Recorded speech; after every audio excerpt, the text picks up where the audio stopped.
Okay, here's another extension.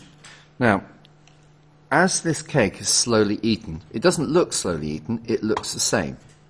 So this is going to take a bit of time, but what we're going to do is, now, you can have any image you like. It doesn't just have to be the cake, but we're going to have it so it looks, as it gets down, in at least quarters to being gradually eaten.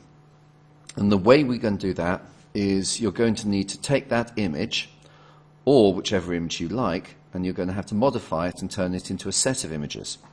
So there's going to be full cake, then cake with a bite taken out of it, and so on and so forth till we get to some crumbs. Now the more of these you do, the more realistic it looks. So how we do that? Well, we created cake is now, when we chose it and we chose that image, it put a copy of that image inside our Greenfoot folder. So I'm going to open that Greenfoot folder. That was in my own drive.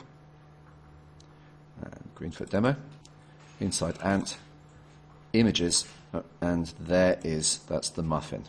Okay, so I'm going to make a copy of that, paste, and I'm going to rename it. So I'm going to call this muffin maybe, let's say if it's less than 80, so muffin 80.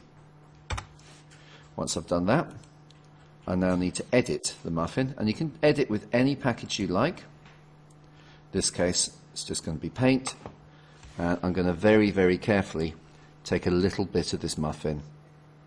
Maybe the cherry goes at the first part, and the icing. There we go. I'm going to leave that same gap there. That's actually quite important, and I'm going to save it. And I'm going to repeat the process time and time again. So I close that down. Now I copy that. I paste it. I rename that. This case maybe 60. And now I edit it. And again, now I'm going to just take a little chunk out of my muffin. I'm going to zoom as well just so I can see it a bit more clearly. There we go. Now we can see the muffin. And save. And so on and so forth. And then close down. Until you have a set of these muffins, or whichever image you like, gradually disappearing. And that has to be in the image folder of your Ant. Okay, away you go.